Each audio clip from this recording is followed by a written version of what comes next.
Olá, aqui estamos novamente no nosso 14º encontro, neste ciclo de estudos pela TV Nova Luz, com mais uma aula sobre a justiça divina, através dos escritos e considerações do livro O Céu e o Inferno. Agradecemos os e-mails que temos recebido pelo armando@falcone.com.br, as palavras de incentivo a esse trabalho, e nós estamos à sua disposição para compartilhar outros conhecimentos. A TV Nova Luz abre para todos nós este canal de percepção, de aprendizado, com este e com uma série de outras aulas educativas da doutrina espírita. Allan Kardec, o insigne codificador da doutrina espírita, é muito claro e nos adverte em O Livro dos Espíritos, Introdução, item 12, o seguinte: diz Kardec: a verdadeira doutrina espírita está no ensino que os espíritos deram, e os conhecimentos que este ensino comporta são por demais profundos e extensos para serem adquiridos de qualquer modo, que não por um estudo perseverante, feito no silêncio e no recolhimento. Porque é só dentro dessa condição que se pode observar um número infinito de fatos e particularidades que passam despercebidos ao observador e firmar opinião. Nunca, porém, dissemos que essa ciência fosse fácil, nem que se pudesse aprendê-la brincando, o que, aliás, não é possível, qualquer que seja a ciência. Jamais teremos repetido bastante que ela demanda estudo assíduo e, por vezes, muito prolongado. Por isso é que dizemos que estes estudos requerem toda essa profundidade, como sendo uma exigência para toda e qualquer ampliação do conhecimento humano, continuidade e perseverança.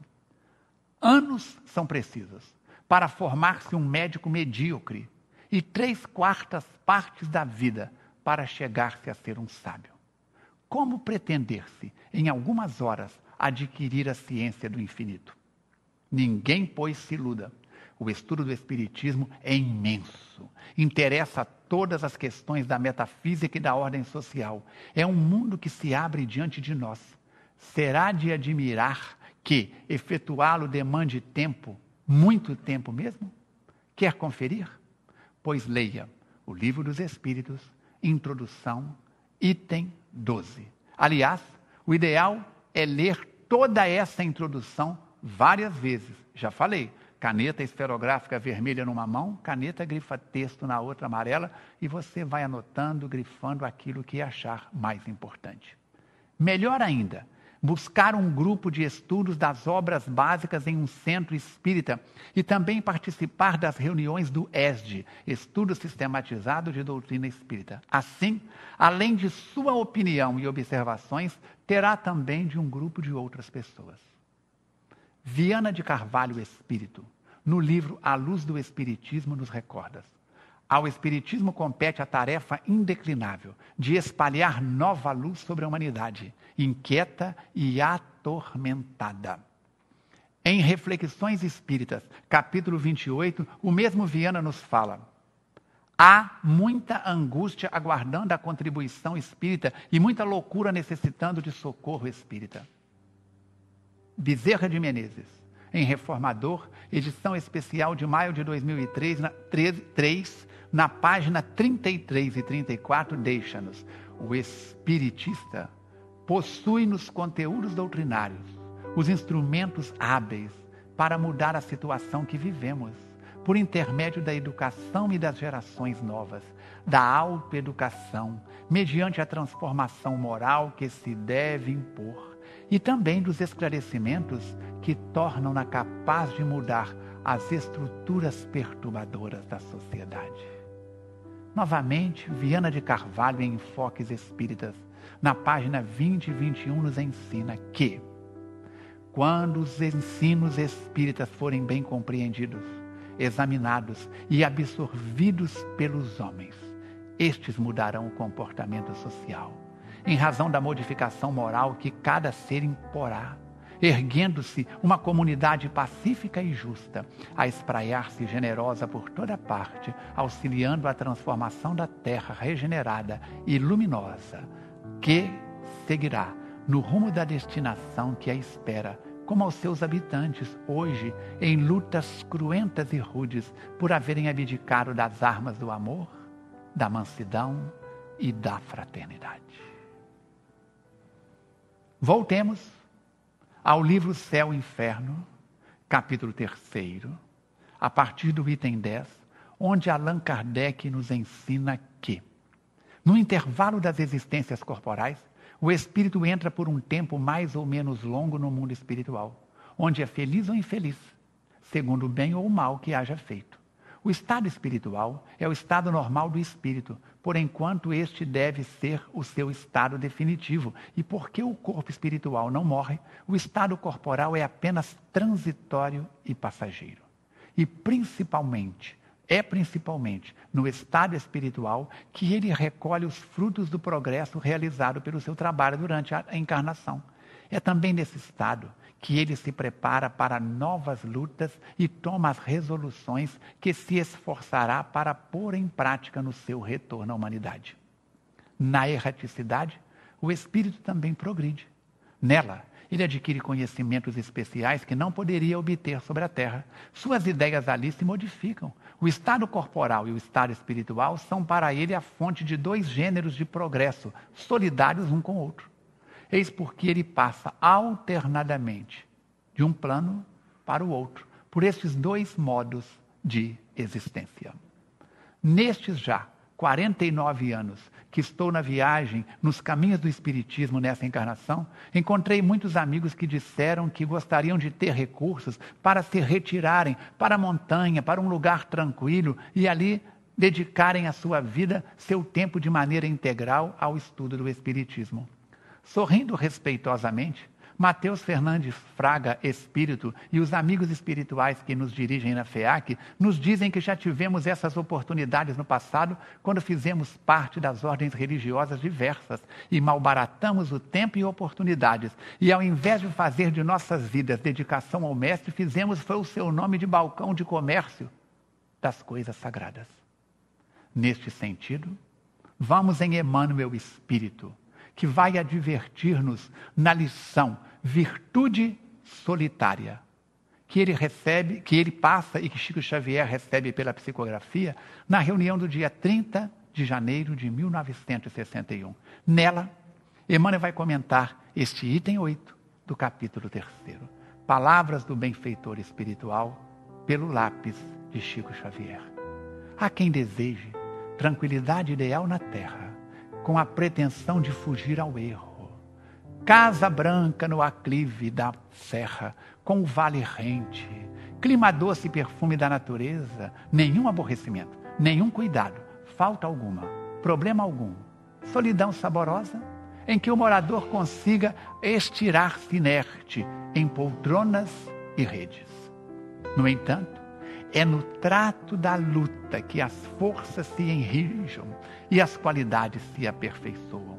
Considerando-se que o mal é a experiência inferior nos quadros da experiência mais nobre, é-nos dado serviço do amparo mútuo e da tolerância recíproca que havemos de transformá-lo em bem duradouro, como se tomássemos as nossas próprias sombras de ontem para convencê-las da luz de hoje. Livres, estamos interligados perante a lei para fazer o melhor e escravizados aos compromissos expiatórios, estaremos acorrentados uns aos outros no Instituto da Reencarnação, segundo a lei, por anular o pior que já foi feito por nós mesmos nas existências passadas. Ninguém progride sem alguém. Abençoemos assim as provações que nos abençoam. Trabalho é ascensão. Dor é burilamento. Toda adversidade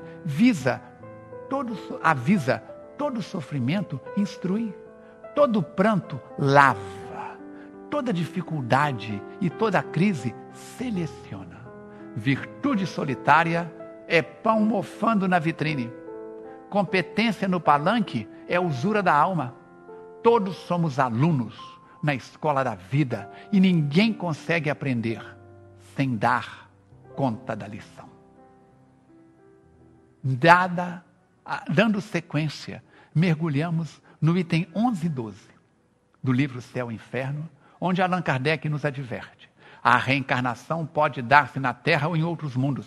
Há entre os mundos alguns mais adiantados, onde a existência se exerce em condições menos penosas que na Terra, física e moralmente, mas onde também só são admitidos espíritos chegados a um grau de perfeição relativo ao estado destes mundos.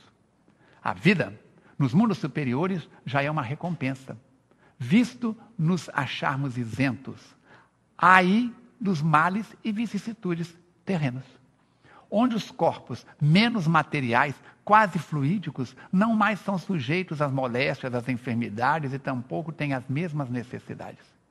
Excluídos os espíritos maus, gozam os homens de plena paz, sem outra preocupação além da do trabalho, do adiantamento pelo trabalho intelectual.